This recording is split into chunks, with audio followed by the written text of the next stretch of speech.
The morning Theresa Garner buried her husband, the sky above Cutter's Creek, Texas, turned the color of a wound, and every man in the county made a silent note to give her a few weeks before he came calling with an offer she could not refuse. It was the autumn of 1879, and the land out here did not care one whit about grief. The cattle still needed tending, the well still needed drawing, the fence posts still needed setting, and the 340 acres that Edmund Garner had broken his body to claim still needed a woman willing to fight for every inch of it. Theresa knew all of this.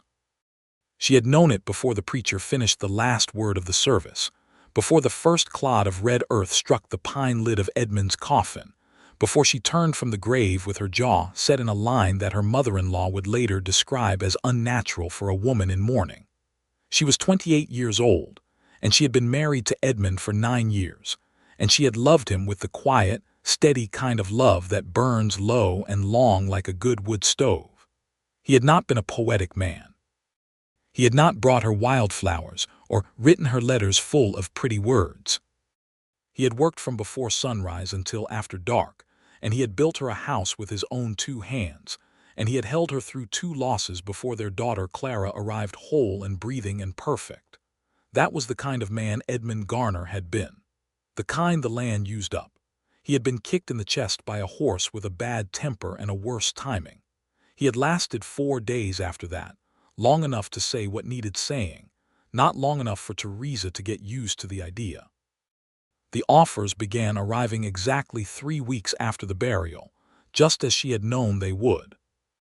First it was Harlan Price from the neighboring spread, who rode up with his hat in his hand and told her very sincerely that a woman alone on that much land was a danger to herself, and that he would be more than happy to take the property off her hands at a fair price and give her a little something to start fresh somewhere comfortable, maybe Abilene or San Antonio.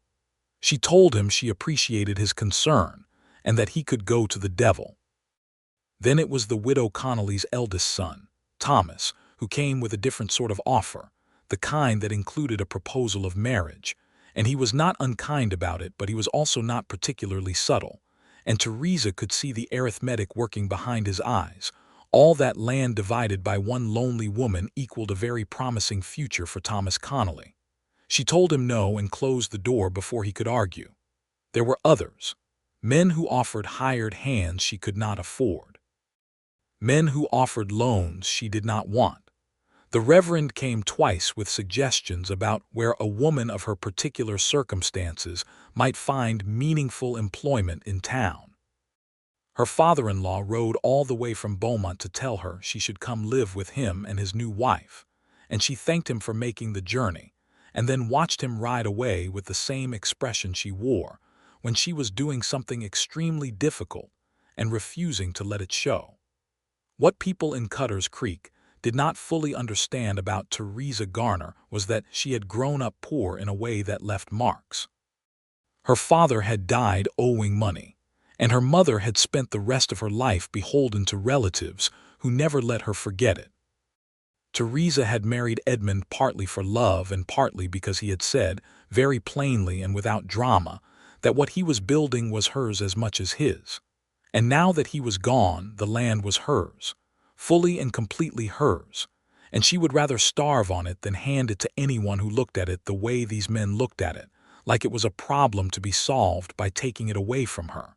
So she worked. She was up before the sun every morning. Clara, who was 4 years old and already solemn in the way of children who sense that something large and irreversible has happened, followed her mother around the property like a small shadow, asking questions that Theresa answered patiently and honestly. They could not afford a hired man. They could not afford much. Theresa could handle the cattle, a small herd of 30 head, well enough, and she knew the land and the seasons and what needed doing when. What she could not do was be in 3 places at once, and some mornings the impossibility of it pressed down on her chest so heavily that she had to stop and breathe through it, standing in the middle of the yard with her hands braced on her knees until it passed. She did not cry, not where anyone could see. Frank Monroe rode into Cutter's Creek in the spring of 1880, which was roughly 6 months after Edmund Garner's funeral, and he came the way most men came to that part of Texas, looking for steady work and a place to get his bearings.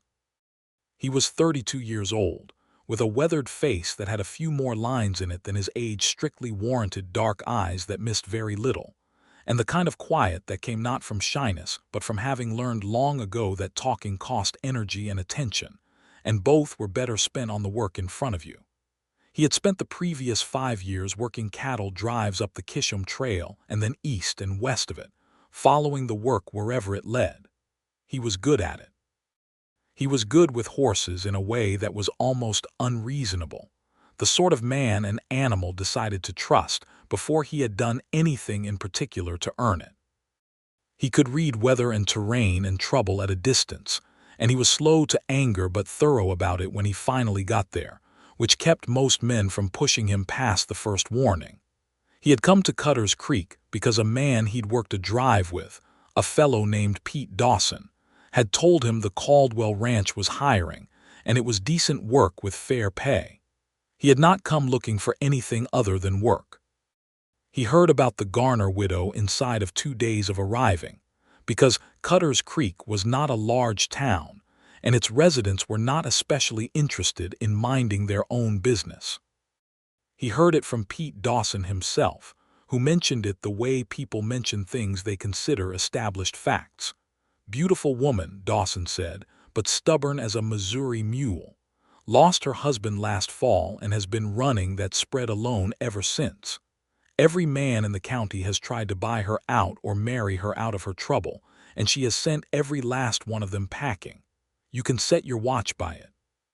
Frank had listened, nodded, and then thought very little more about it, because it was not his business and he had enough of his own. He saw Theresa Garner for the first time at Hatcher's General Store on a Saturday morning in April, 3 weeks after his arrival. He almost walked right past her, because he was looking at the list of items he needed and not at the other customers. But something made him look up, some shift in the air, and there she was, standing at the counter with Clara on her hip and an expression on her face that was so precise in its combination of exhaustion and pride that it struck him like something physical.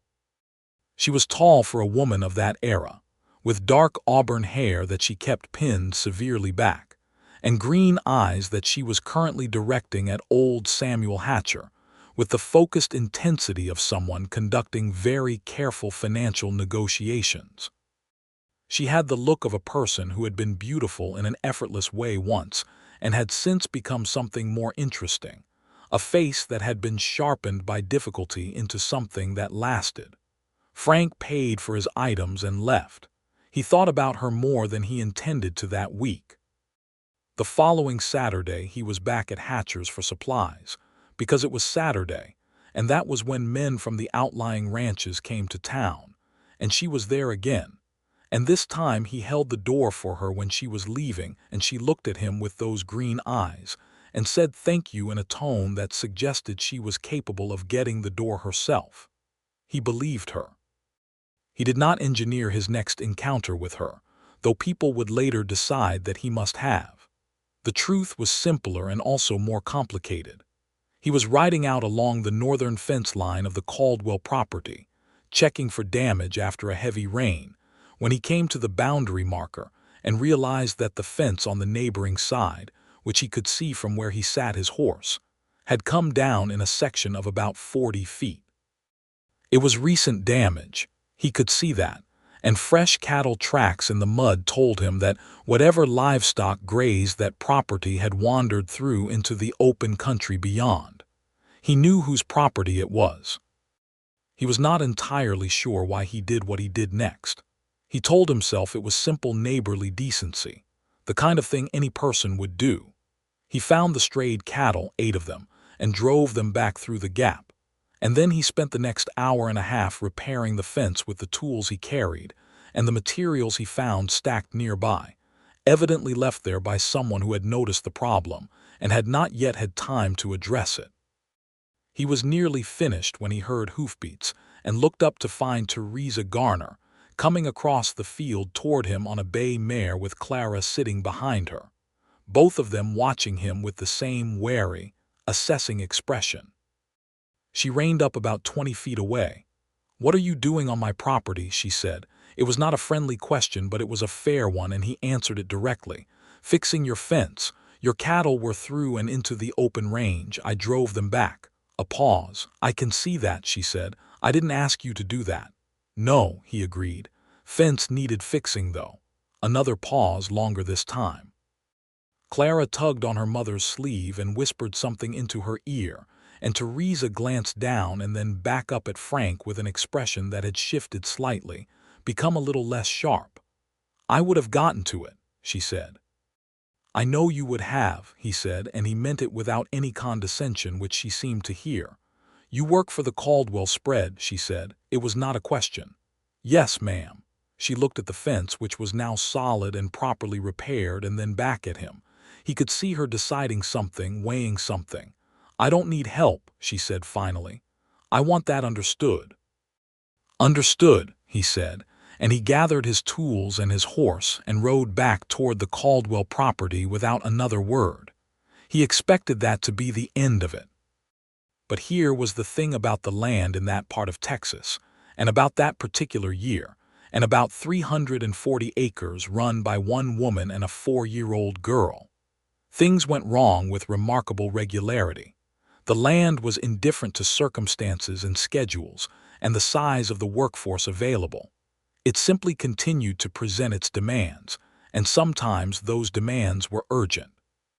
Frank Monroe came back 3 weeks later, not because he had planned to, but because he was riding past and he saw smoke coming from the direction of Theresa's barn, and it turned out to be a chimney fire, not as dire as it might have been but requiring urgent attention, and he dismounted and helped her throw water and beat it back before it spread to the hay stored nearby. She was already on it when he arrived, practical and efficient and not panicking, and they worked side by side for 20 minutes without speaking much, and when it was done she was breathing hard and her face was streaked with ash. "I had it," she said. "You did," he said. "I helped anyway." She looked at him for a long moment with those green eyes that revealed both more and less than she intended. "Who are you?" she said. "Frank Monroe," he said. "I'm sorry about your husband." It was a simple, direct thing to say, and it caught her off guard, which he could see in the way her expression moved. Most people by that point were no longer mentioning Edmund, because 9 months had passed and the world expected her to have settled into her widowhood quietly. Having a stranger simply acknowledge it without preamble or sympathy performance was something different. "Thank you," she said, and her voice was a few notes lower than usual. He tipped his hat and rode away. He came back. Not in a scheming way and not with any clear plan. He came back the way water comes back to low places, because that was where the gravity was. 2 weeks after the barn fire he was riding past again and her well rope was broken, visible from the road, and he stopped and replaced it with a rope from his own pack. She came out of the house while he was doing it and stood on the porch with her arms folded. "I was going to fix that this afternoon," she said. "It's fixed now," he said pleasantly. "Mr. Monroe," she said, and he could hear her gathering her arguments. "I have spent the past year telling every man in this county that I do not need assistance, that I am managing this land on my own, and that I am not looking for charity or for a husband or for any arrangement that involves someone else thinking they have a claim on what is mine. Do you understand what I'm telling you?" "Yes, ma'am," he said. "I'm not offering charity, and I have no interest in your land, and I am not proposing marriage. I am replacing a broken rope because it was broken." She stared at him. Why? He considered the question seriously because it deserved a serious answer. "Because it needed doing," he said, "and I was here." "Other men have been here," she said. "Other men wanted something," he said simply. That landed differently, she could feel it, and he could see that she could feel it, and neither of them made a performance of the moment. He finished the rope, tested the well crank, and left. Clara had watched the whole thing from behind the porch rail, peering through the posts with enormous dark eyes.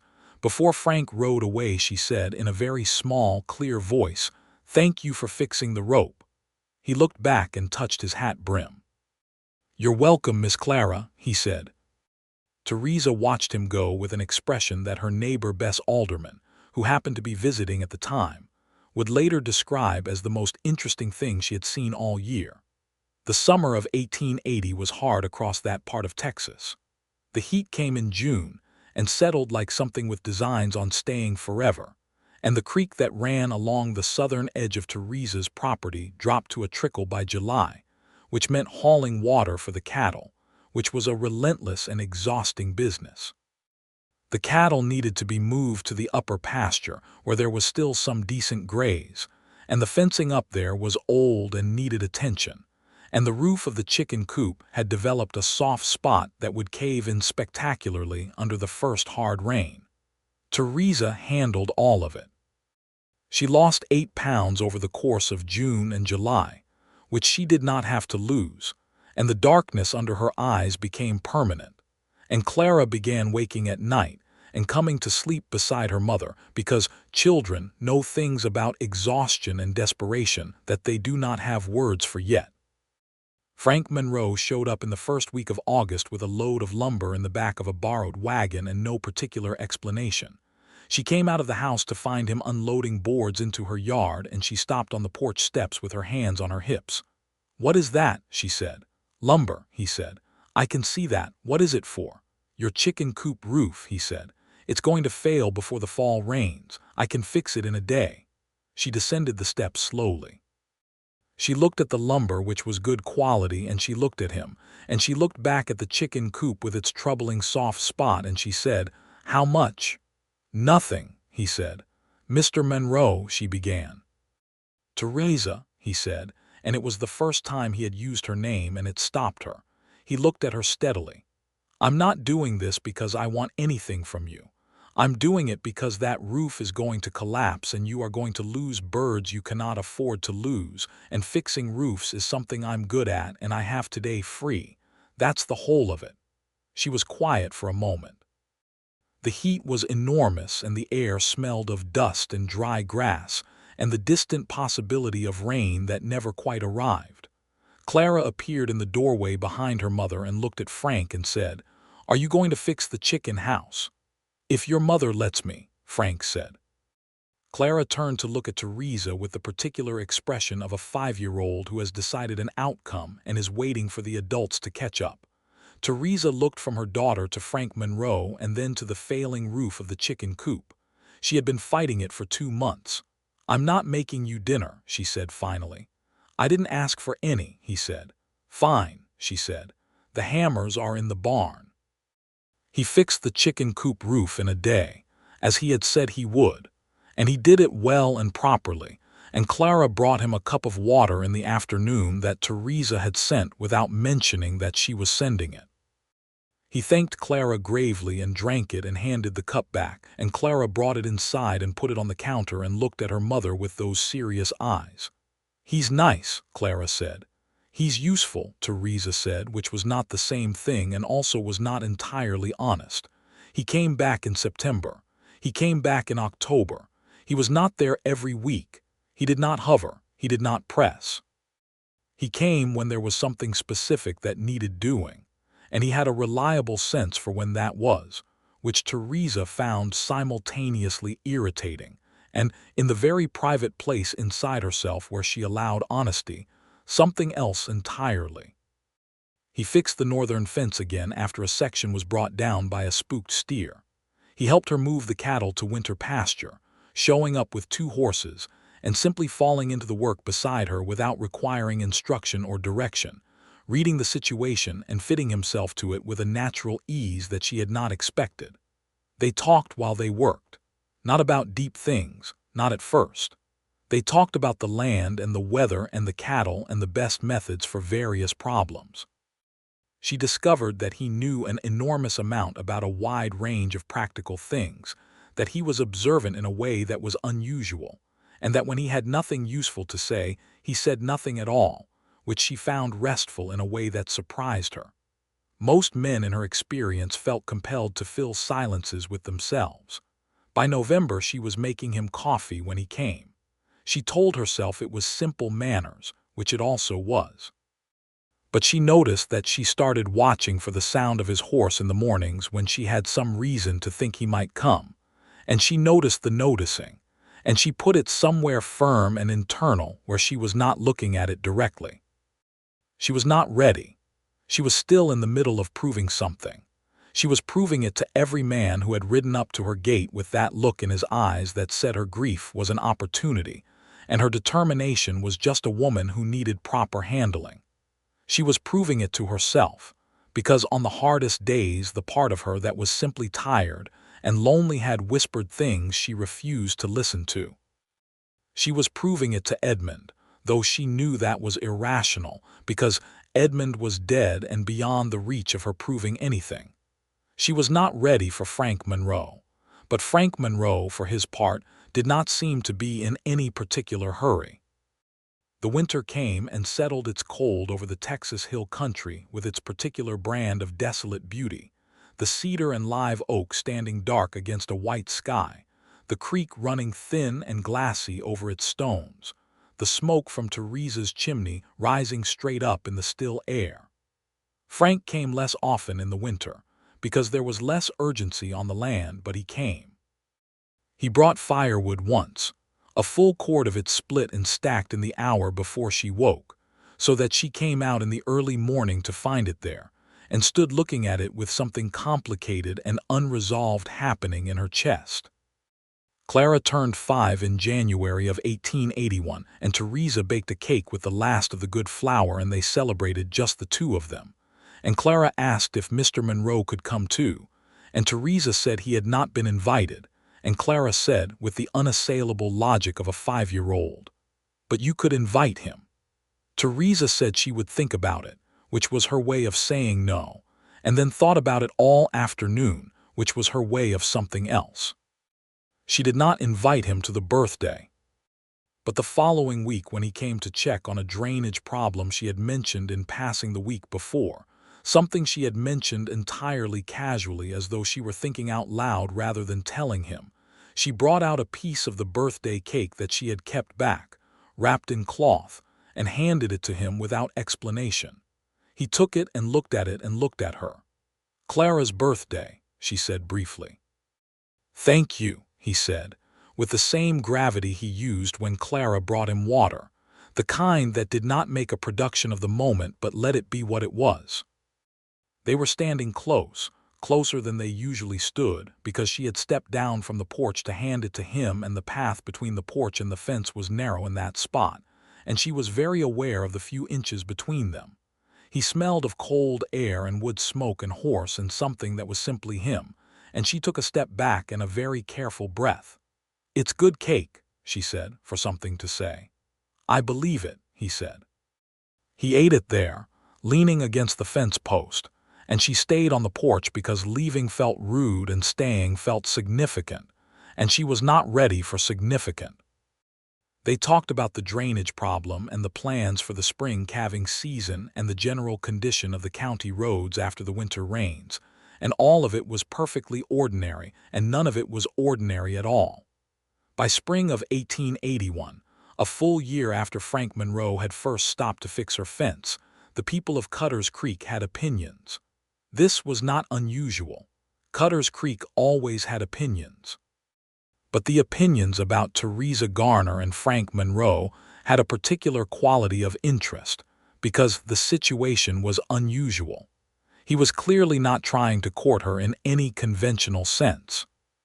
He was not calling on her formally, not bringing flowers, not presenting himself at her door with his best coat and intentions announced. He was simply present, consistently and quietly, doing what needed doing and leaving when it was done. And she was clearly not encouraging him in any conventional sense either, not softening or welcoming or giving any of the signals that a woman interested in a man's attentions was expected to give. But there was something there that even the most casual observer could see, a quality of attention between them, a particular gravity of one person toward another that had nothing to do with what was said out loud. Bess Alderman told Theresa one afternoon, over coffee in Theresa's kitchen, that Frank Monroe was one of the finest men she had encountered in 15 years of knowing the men of that county, and that if Theresa had any sense left, she would stop being so almighty stubborn and acknowledge it. Theresa told Bess that she appreciated her opinion and that it was not required. Bess looked at her over the rim of her coffee cup with the expression of a woman who has been married 20 years and is therefore in possession of certain information. "Theresa," she said, "Edmund has been gone for going on 2 years. He was a good man and you loved him, and you have honored that more than adequately. What are you afraid of?" It was such a direct question that Theresa had no immediate defense against it. She sat with it for a moment, feeling it in her chest. "I'm not afraid," she said finally, but her voice was not as steady as she wanted it to be. "Then what?" Bess said. Theresa looked out the kitchen window at the yard and the fields beyond it, at the land she had fought for and kept, at the home she had made with Edmund and was remaking alone. "I built this alone," she said quietly. "Everything out there. I did that. And if I let someone in and it goes wrong, then I won't just have lost Edmund. I'll have lost this too." Bess was quiet for a moment, which was her version of a very loud statement. Then she said, "From everything I've seen, Frank Monroe is not trying to take anything from you. He's trying to give." Theresa said nothing, but she thought about it for a long time after Bess left. The calving season arrived in March and proved to be demanding, as calving seasons always were. 3 cows came close together on a cold night, and Theresa was up until nearly dawn for 2 days running, tending to what needed tending. And by the morning of the 3rd day, she was past the edge of exhaustion and into that gray, floating place beyond it where things became very simple because there was simply no energy left for complexity. It was in this state that she was trying to mend a break in the gate latch when she heard his horse and looked up to see Frank coming at a steady pace across the field. He read her face when he reined up, the way he always read things, quickly and accurately and without making a speech about it. "How many?" he said. 3 calves, she said. "All came through. I haven't slept." He dismounted. "Go inside and sleep," he said. "I'll watch them." She opened her mouth and he held up one hand, not in a commanding way but in the quiet way of someone who has something necessary to say. "Theresa," he said, "you've proven it. Every person in this county knows you've proven it. Now let someone give you 4 hours of sleep." She looked at him with all of it happening somewhere behind her eyes. The exhaustion and the pride and the fear, and the thing that had been growing quietly all these months that she had been refusing to look at directly. He was looking back at her with those dark, steady eyes, and there was nothing in them but simple, clear concern. 4 hours, she said. "I'll be right here," he said. She went inside and slept for 5 hours, and when she came out, he was sitting on the top rail of the fence watching the calves and their mothers with the patient attention of a man who was where he needed to be. He had made coffee somehow, and there was a cup sitting on the fence post nearest the house door, still warm. She picked it up and stood beside the fence and drank it. "Thank you," she said. "Sure," he said, which was all it needed. They stood like that for a while in the early afternoon light, the cattle moving slowly in the field, the spring sky enormous and pale blue overhead, and Theresa felt something she had not felt in a very long time. Not happiness exactly, though it was in that family. Something quieter, something like being held without being touched. She turned to look at him. He was looking at the cattle, his profile toward her, and she had a full, unguarded moment to see him as he actually was. The line of his jaw and the set of his shoulders and the quality of his attention. And the thing she had been refusing to look at directly reared up in the privacy of that moment, and she let herself look at it. She was in love with Frank Monroe. She had been for some time, long enough that naming it was more of a recognition than a discovery. She looked away before he turned his head, and she drank the rest of her coffee and said nothing about any of it, because knowing a thing and being ready for it were 2 entirely different situations. But something changed after that day, not in any large or dramatic way. Changes in Theresa Garner were rarely large or dramatic. But the quality of her silence when he was there shifted slightly, became a little less defended. She asked him more questions. Not about work, about him. Where he had come from, what his family was, what he had done before the cattle drives. She learned that he had grown up in Missouri, that his father had been a blacksmith and his mother had died when he was 11, that he had come south and west following work, and finding in the open country a freedom that suited something in his character that had always been uncomfortable with walls. He told her these things simply, without drama, answering what she asked and not volunteering what she had not. She told him things in return. About growing up poor, about her mother's life of obligation, about meeting Edmund at 17 and knowing within a week that he was the kind of man who would keep his word. She told him about the 2 losses before Clara, quiet and careful in the telling, and he listened with the particular quality of attention that meant he was actually present, not composing his response, just receiving what she was offering. It was the first week of May when he kissed her. It was not planned. It happened the way things that have been inevitably approaching finally happen, not with a great event, but with a small moment that is simply the last moment before a thing has already occurred. They had been working together to sort the cattle, a day-long job that had brought them into close proximity repeatedly, calling back and forth across the field, and making decisions together about the herd with a naturalness that had been developing for more than a year. In the late afternoon, they leaned side by side against the fence watching the sorted cattle settle, and Theresa laughed at something, a small genuine laugh at the antics of one of the new calves, and when she turned her head, he was already looking at her with an expression she had not seen on his face before. Open was the word that came to her. Wide open, like a window flung back. She looked at him looking at her, and neither of them moved for a moment that stretched like the afternoon light, long and golden. He said her name, just that, just Theresa. She said his name in return. He moved slowly enough that she could have stopped it, that there was no question of anything but choice, and he kissed her with a careful, restrained tenderness that was somehow more overwhelming than urgency would have been. He pulled back and looked at her, and she looked back, and they were both very still.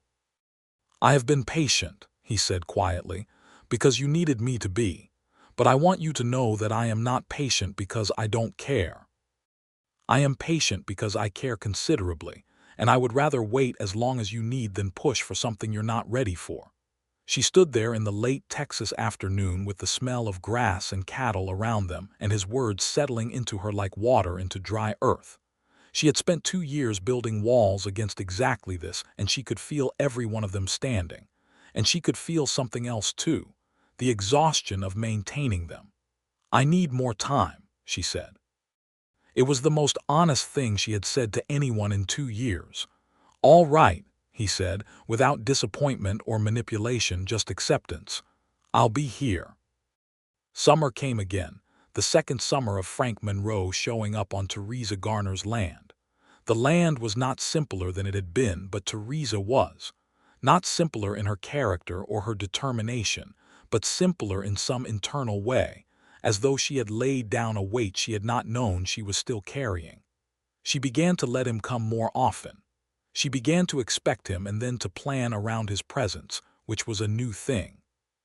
She began to notice the ways he watched over things that she had not asked him to watch, the way he checked the condition of her horse's shoes when he came and quietly mentioned if one needed the farrier, the way he had memorized the schedule of her tasks and arranged his own to intersect with the ones she found most difficult. She noticed, and she let herself notice, and she did not build a wall around the noticing. Clara adored him completely. This was not a small thing. Clara was not indiscriminate in her affections. She was her mother's daughter in that regard, watchful and careful, and not given to enthusiasms that had not been earned. But Frank Monroe had earned it the patient, consistent way that he earned everything, by being exactly who he said he was every single time, and by treating her with the same seriousness he brought to everything, not talking down to her or making performances of attention, but actually listening when she spoke and answering as though her thoughts mattered, which they did. Clara had started calling him Frank instead of Mr. Monroe sometime in April, a change she had made unilaterally and which Theresa had let stand, noting it and what it meant. In June, Theresa asked Frank to supper. She asked him plainly, without elaborate construction, one morning when he arrived to look at a problem with her north windmill. "I'm making a proper dinner tonight," she said. "You're welcome to stay if you want to." He looked at her with those dark eyes and something moved in them. "I'd like that very much," he said. She made a venison stew with dumplings and cornbread and a dried apple pie, which was more than she normally made for 2 people and a child, but she found that she wanted it to be good. She changed her dress and then felt foolish about changing her dress, and then felt less foolish when she saw his face when he came through the door for dinner, clean-faced and his best shirt, and knew that he had put some thought into it too. Clara held court at the dinner table with the thoroughness of a child who has a captive audience and important information to share, reporting extensively on the progress of the garden, the behavior of the chickens, and the names she had given to 4 of the new calves, which were Biscuit, Thunder, Pearl, and Mr. Tuesday, for reasons that were both logical and deeply personal. Frank gave all of this the full weight of his attention and asked intelligent follow-up questions, and Theresa sat across the table and watched the 2 of them and felt something vast and warm moving through her that she was no longer entirely afraid of. After Clara was in bed and the dishes were cleared, they sat on the porch in the warm June dark. The stars over Texas in that era were extraordinary, unhazed by anything but themselves, and the night smelled of cedar and creek water and the lingering warmth of the day. "I'm still afraid," she said to the dark. "Of what particularly?" he said, and his voice was quiet and close. She thought about it carefully. "Of needing someone," she said.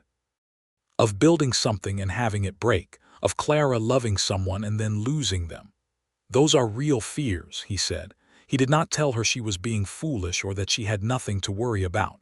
He sat with the realness of them. "I know," she said. "I'm not going to promise you that nothing will ever go wrong," he said. "The land out here doesn't work that way and neither do people. But I can promise you that I don't leave. That's something I know about myself. I don't leave things I've decided to stay for." She looked at him in the starlight.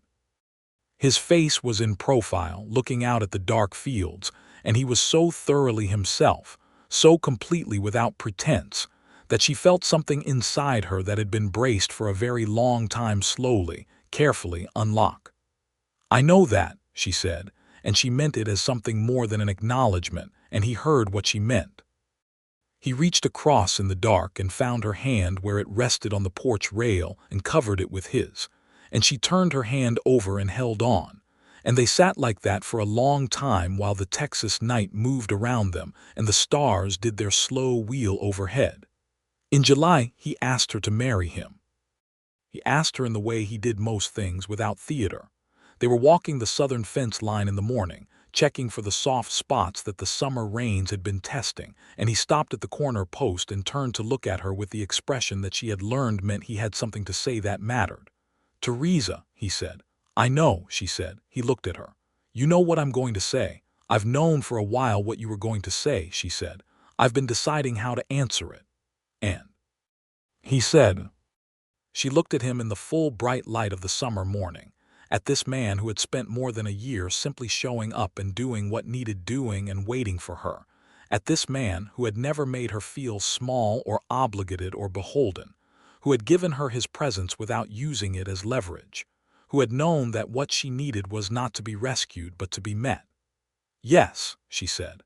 "Frank Monroe, yes."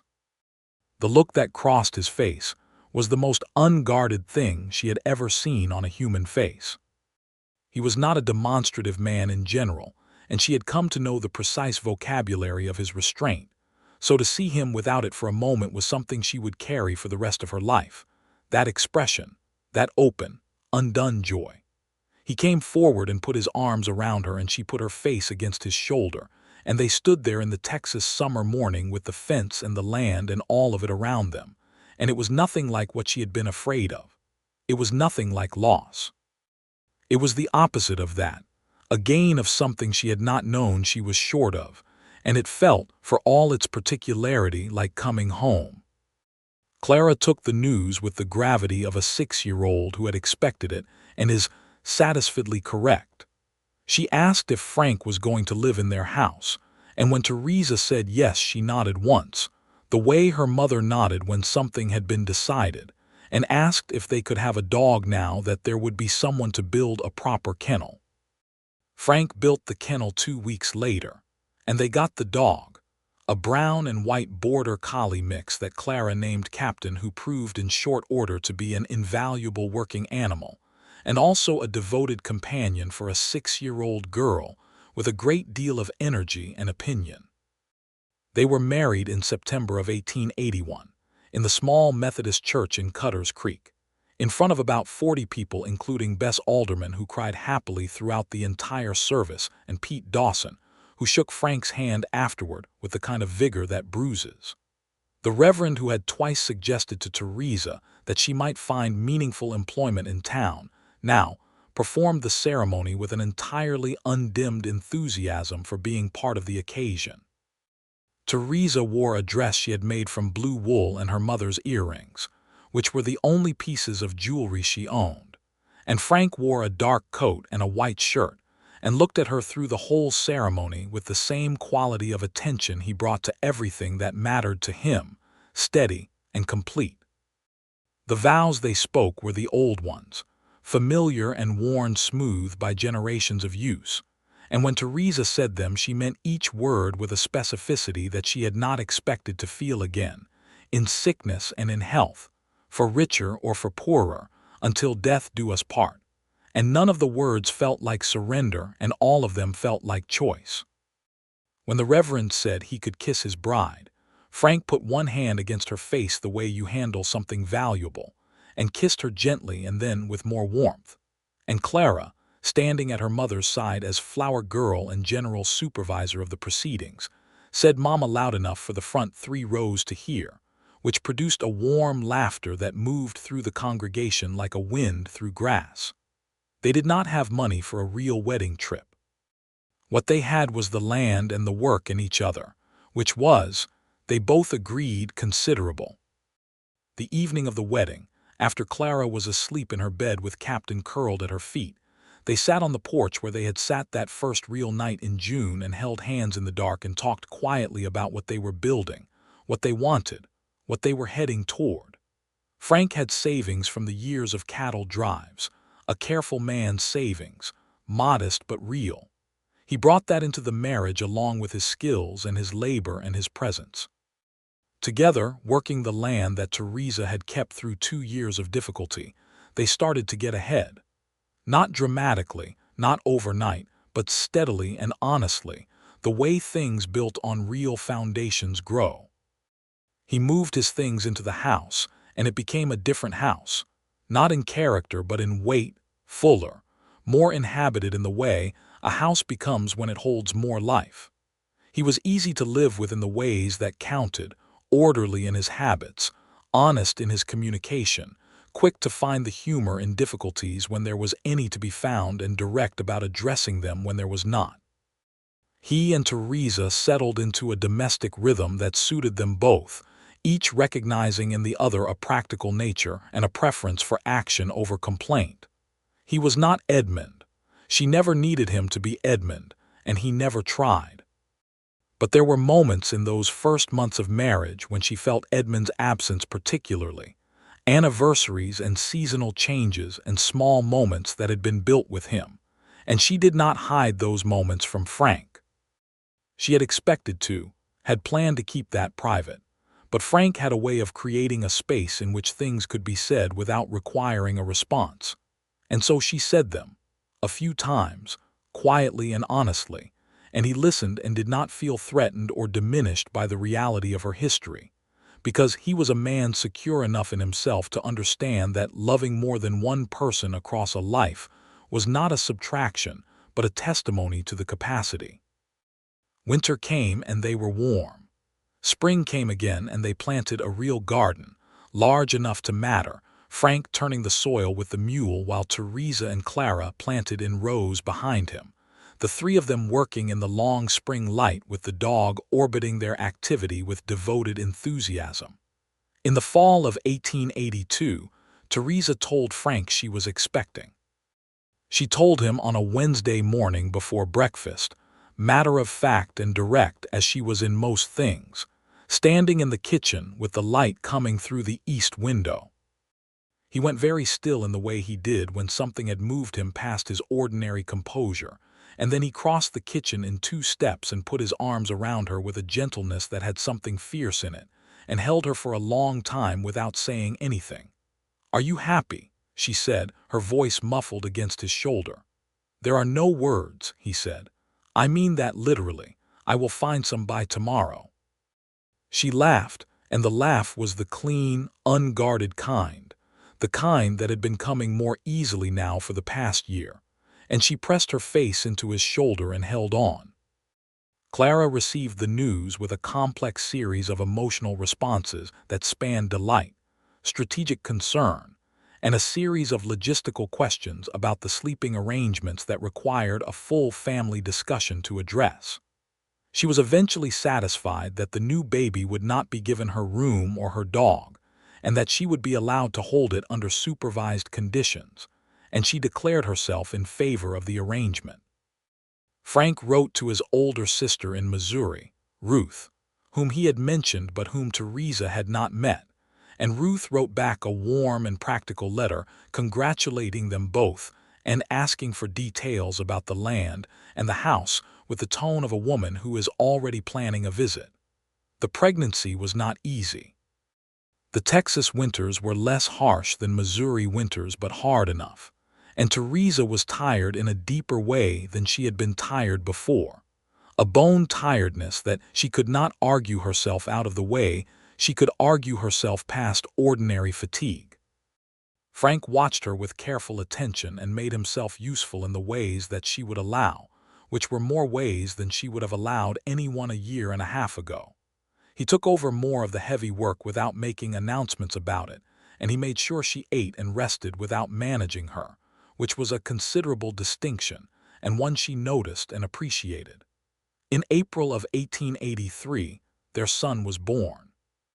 He arrived after a long and difficult night, attended by Bess Alderman, who had experience with such things, and by Frank, who was present throughout despite the convention of the time suggesting otherwise. He sat beside Theresa and held her hand through the hard hours and said very little and was simply there, a solid point of reference in the difficult work of it. When the baby arrived and announced himself with a considerable cry and Bess placed him in Theresa's arms, Frank looked at his son with an expression that had no guard on it at all, nothing held back, just a pure, stunned kind of love that moved through him visibly. "Henry," Theresa said. They had discussed names. Henry had been Frank's father's name, and Theresa had suggested it a month ago, watching Frank's face when she did, and his face had done something then that she thought about now. "Henry," Frank said. "Yes." Henry Edmund Monroe, they would put in the church record later, and the Edmund was Theresa's decision, made quietly and completely. And when Frank understood what she had done, he looked at her across the baby's head with a love that was so large and plain and real that she had to look away for a moment, not from grief, but from the sheer weight of being that known and that loved in return. Clara came to meet her brother the next morning with Captain sitting obediently outside the door, and she looked at Henry with an expression of grave assessment and then touched his hand with one cautious finger and said, "He looks like a potato." Frank made a sound that was not quite a laugh and turned it into a cough. Theresa pressed her lips together and failed to keep a straight face entirely. "He will improve," she said. "Potatoes are all right," Clara allowed generously, which was apparently her verdict of acceptance, because she then climbed up beside her mother on the bed with care and looked at Henry with the beginning of a devotion that would grow into one of the most steadfast sibling relationships in the county. The years after Henry's birth had the quality of a thing that has found its proper form. The land prospered steadily. Frank and Theresa worked it together with the efficiency of people who know each other's rhythms, who can read the other's thought at a distance, who have divided their labor not by rule but by nature and inclination and capacity. There were hard seasons and easy ones, dry summers and wet ones, years of good prices for cattle and years when the market was discouraging, and through all of it the fundamental quality of their life together held, which was the quality of two people who had chosen deliberately and held to the choice. There were injustices that the land and the time presented, ones that Theresa had always been aware of. The world in that part of Texas in those years was not equally accessible to everyone. She had seen the communities of Black and Mexican and indigenous people in and around Cutter's Creek navigating a set of conditions far harder than her own, working land they did not own for men who paid them poorly, subject to laws and attitudes that the powerful arranged for their own convenience. Frank had grown up enough to know the same truths, and they were not people who pretended otherwise. They paid fair wages when they could afford to hire help, which was not nothing in a time when that was not universal, and they had no truck with the casual cruelties that some of their neighbors performed as though they were simply part of the order of things. Clara grew up knowing this, asking questions about it with the directness she brought to everything, and they answered her honestly, which was the only answer available to people who were paying attention. In 1885, Frank's sister Ruth came to visit from Missouri, a long journey and an obviously well-considered one, arriving in a wagon with her husband Cal and their 3 children in the dry heat of August. Ruth was a tall, plain-spoken woman with her brother's dark eyes and a great deal more sociability, and she and Theresa took to each other within about 6 hours of meeting in the efficient way of women, who recognized the same practical intelligence in each other. Ruth watched Frank and Theresa together with an expression she did not bother to hide, and on the 3rd evening of her visit, when they were sitting on the porch while the children ran in the last of the light and the men were at the fence discussing something, she turned to Theresa and said, "I have been hoping for this for my brother for a long time. I want you to know that." Theresa looked at her. "He deserved it sooner," she said. "You both needed the time," Ruth said pragmatically. "Seems to me it worked out." It had worked out. There was no version of looking at it from the inside that suggested otherwise. Henry was too and luminously healthy and fiercely attached to his father, who reciprocated completely. Clara was 9 and already demonstrating the kind of sharp, organized intelligence that would eventually require more education than Cutter's Creek could provide, a matter that Frank and Theresa had begun discussing with the seriousness it deserved. The cattle herd had grown to over 100 head. They had added a proper barn that year, a real one with a loft and proper stalls, and a root cellar that Frank had excavated through the summer and lined with stone. The house had been enlarged, 2 rooms added on the back, and there was a second fireplace in the main room now and glass in all the windows, real glass, which Theresa had chosen, and which still gave her a daily quiet satisfaction. The night after Ruth left, heading back north with her family and a great many promises of correspondence, Frank and Theresa sat on the porch in the manner that had become their habit, in the dark that they knew by heart now, and Theresa leaned her head against his shoulder. "Your sister said she'd been hoping for this for you for a long time," she said. He made a sound of quiet acknowledgement. "How long?" she said. "Had you been looking before you came to Texas?" He considered it in the unhurried way he considered things. "I had not been looking precisely," he said. "I had not been closed to it, but I had not yet met anyone who made me want to stop moving." He paused. "And then I met you." "I told you to leave," she said, repeatedly. "You told me you didn't need help," he said. Which was true, more or less. You didn't need help. You needed someone who wasn't offering to solve your life for you. He was quiet a moment. You needed someone who would just show up. She lifted her head and looked at him, and the starlight was the same as it had always been, and his face was the same as it had always been, steady and clear and entirely hers. "Why did you keep showing up?" she said. "Honestly, because I was not encouraging." He smiled, and she loved his smile, the way it was slow and entirely genuine. "The first time I fixed your fence," he said, "I thought it was just the right thing to do. The second time, after the barn fire, and I saw you standing there with ash on your face and still arguing about whether you'd had it handled, I thought you were the most remarkable woman I had ever seen." He looked at her steadily, and after that it was never a question of whether to keep coming. The only question was whether you'd eventually believe that I meant it. She took his hand the way she had taken it that first night on this porch, only now it was the most familiar thing in the world, this hand, and she held it. "I believed it," she said. "I was afraid, but I believed it." "I know," he said. "You let me stay anyway. That was the bravest thing." She turned her face into his neck, and the night air moved warm around them, and from inside the house she could hear the sound of Henry talking in his sleep. That inexplicable running commentary that 2-year-olds apparently felt was necessary to conduct even in unconsciousness, and it was the funniest and most beloved sound she had heard in a long time, and she laughed against Frank's skin and felt him laugh too. In 1886, Theresa discovered she was expecting again, which produced exactly the same reaction from Frank as the first time: the stillness, and then the arms, and then the inability to find immediate words. And Clara, who was 10 and considerably more sophisticated than her previous self, received the news by asking a series of practical questions about timing and arrangements, and then declaring that she hoped it was a girl this time because Henry was already enough boys. It was a girl.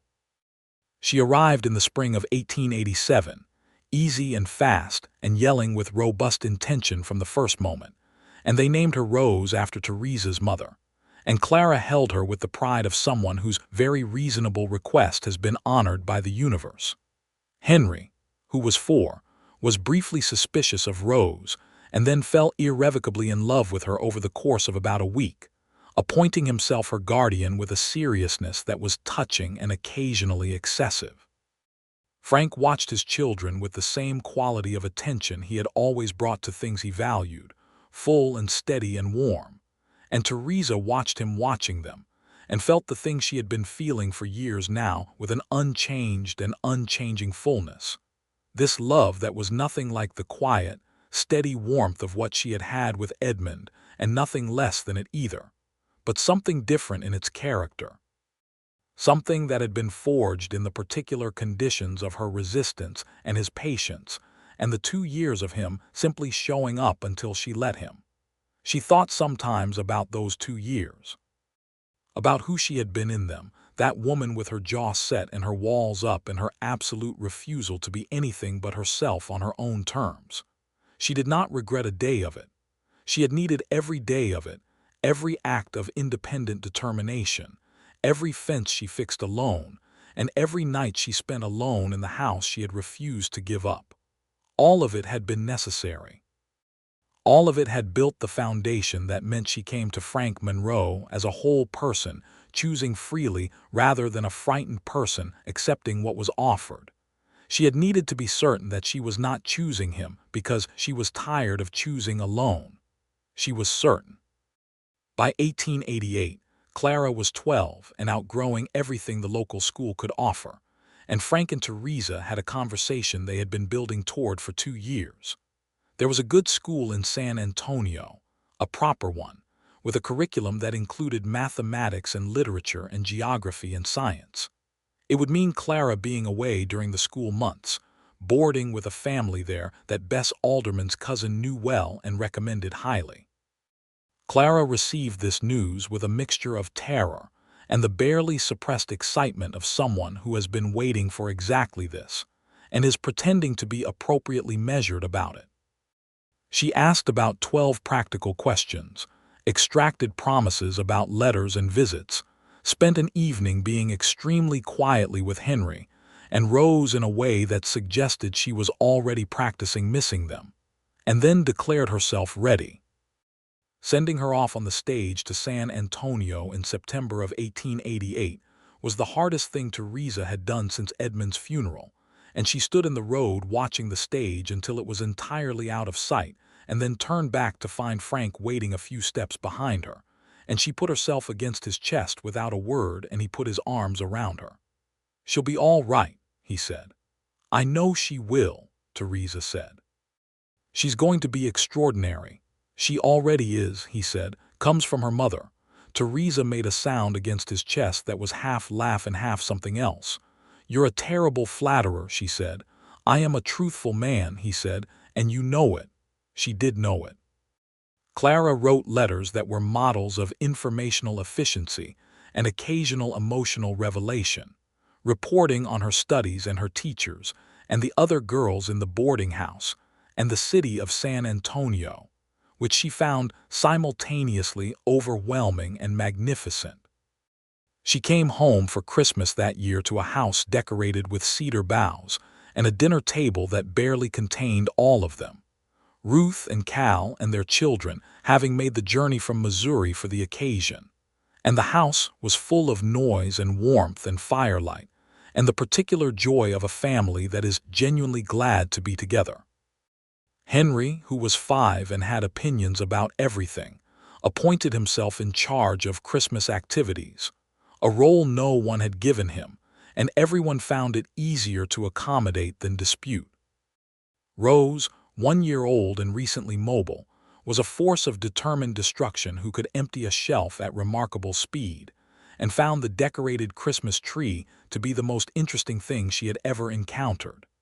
Captain, now elderly and stiff-legged but no less devoted, spent the holiday on his customary rug, by the fireplace receiving the attentions of 7 children with dignified pleasure. On Christmas Eve, after the children were all in bed and the house had gone quiet, Frank and Theresa sat by the fire with cups of coffee, and the particular piece of a house full of people temporarily at rest. The fire had burned to low coals and the cedar smell was dense and sweet. Do you remember, Theresa said, the Christmas after Edmund died? Clara was 4. I made a cake with bad flour because it was what I had. I sat up half the night telling myself I was all right. Were you? He said. No, she said simply. But I was going to be. She looked at the fire. I did not know yet that going to be all right and being all right were different things. And now, he said, she turned to look at him. Firelight on his face, the lines of it familiar and beloved, those dark eyes that had been watching her since the first day with that quality of seeing that she had never been able to entirely disregard. The life they had built visible in every direction from where they sat, the house enlarged and solid, the land beyond it healthy and theirs, the children breathing quietly in their rooms. And now I am all right, she said, genuinely, not going to be. He reached across and took her hand and she laced her fingers through his. So am I, he said. They sat like that while the fire burned down, unhurried, while the house held its breath around them, while the Texas night pressed cold and clear against the windows, and the stars wheeled overhead in their ancient patterns. Outside, the land they had kept and built was at rest, the cattle in the winter pasture, the horses in the good barn, the garden under its covering of frost-whitened grass. Inside, a family at peace. Clara came home the following summer full of knowledge and opinions and a new friend named Ada from Galveston who was brilliant and funny, and she declared her intention to eventually become a teacher, a plan that met with immediate support from both her parents. Henry, now 6, was the kind of child who took apart everything he could lay hands on to see how it worked, and had recently shown a particular aptitude for the horses, reading them the way Frank did, which Frank had noticed and was quietly fostering. Rose was 2 and entirely herself, a small and determined person with her mother's green eyes and her father's stillness and some quality entirely her own that expressed itself in a direct regard that adults found disconcerting. There was a morning in the late spring of 1889, close to 10 years after Edmund Garner had died, that Theresa walked out into the early light of the yard, while the world was still soft, and the birds had just started and stood for a moment in the particular quiet of a day beginning. The land spread out before her in the pink and gold of sunrise, 340 acres of Texas that she had refused to give up on her worst days, and now there were cattle on it and horses in the barn, and a real house with glass in the windows and children sleeping inside, and a man she loved completely who would be up in the next half hour to start the day beside her. She thought briefly of Edmund, the way she still did sometimes, a quiet and grateful thought, because he had given her this land and this life, and the first understanding of what it meant to be with someone who kept their word. She thought of the 2 years she had spent alone on it, exhausted and determined and refusing every hand that reached for her or her property. She thought of Frank Monroe showing up the first time to fix a fence and the 97th time and every time in between, showing up without demanding anything in return, the sheer patience of it, the quiet faith of it. She heard the door open behind her and his step on the porch and then his footfall in the yard, and he came and stood beside her in the morning quiet and looked out at the land. "Beautiful morning," he said. "Yes," she said. He looked at her looking at the land. "What are you thinking?" he said. "That I'm glad you kept showing up," she said. He was quiet for a moment. She could feel him beside her, the warmth of him, the steady solidity that she had come to know as well as she knew her own hands. "I'm glad you let me," he said. She reached out without looking and found his hand and held it, and they stood together in the morning light while the day came up around them, while the cattle moved in the far pasture, and the horses stirred in the barn, and Captain's old voice sounded once from inside the house and then went quiet. And from upstairs, unmistakably, the sound of Henry talking, still with great conviction, and in the middle of what sounded like a very important argument with the elements of his dream. Frank made a sound that was entirely a laugh, clear and warm, and Theresa joined it. And the laughter rose up into the morning air of that Texas morning, and went out across the land that was theirs, all of it, completely and by every measure that mattered. In the years that followed, Cutter's Creek would occasionally tell the story of Theresa Garner, the widow who had kept her land through sheer refusal and considerable hardship, and the cowboy who had shown up anyway, quietly and repeatedly, until she let him in. People told it the way communities tell stories about their own, with a mixture of local pride and the license of storytellers, embroidering the facts with various dramatic elements, some true and some invented. But the people who had been there, who had known them, would tell you something simpler.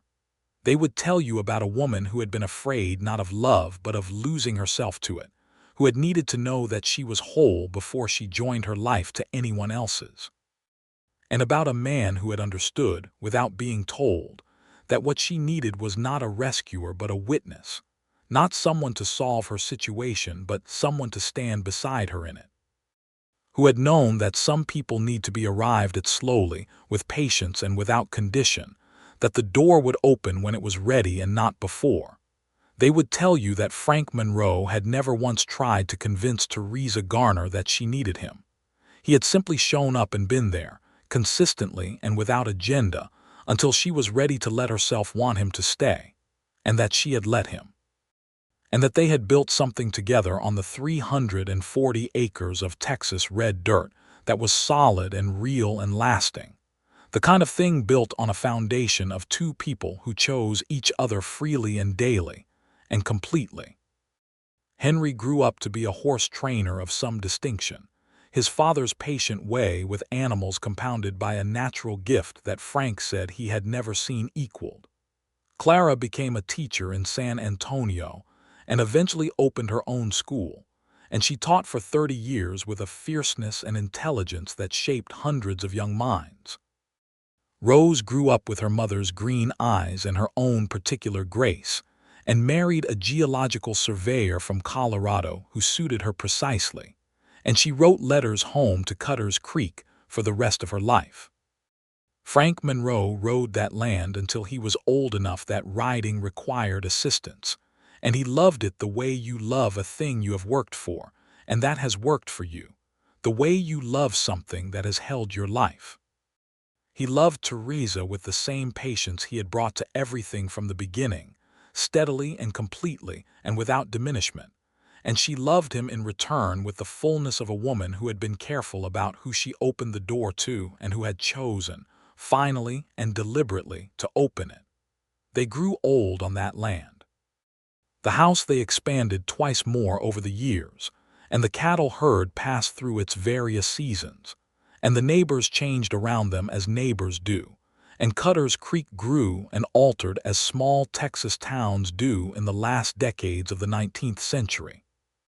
But the Garner-Monroe place, as people had taken to calling it, remained constant in character, a working property run with sense and care, a house full of returning children and grandchildren who knew the land the way their parents and grandparents knew it, through the feet and the hands and the seasonal understanding that only comes from being somewhere long enough. On an evening in the autumn, decades after Frank Monroe had first stopped to fix a widow's fence because it was broken and he was there, they sat on the same porch where so much of their story had been told, in the old chairs that had replaced the original ones, in the darkness they knew by heart, and the stars above Texas were the same as they had always been and always would be, indifferent and magnificent. "You know," Theresa said into the comfortable dark between them, "when you fixed that fence the first time, I stood inside and watched through the window." He turned his head toward her. "Did you?" "I told myself I was making sure you weren't doing it wrong," she said. He made the sound that was his laugh. "Were you?" "No," she said. "You were doing it perfectly well," a pause full of warmth. "I just wanted to watch."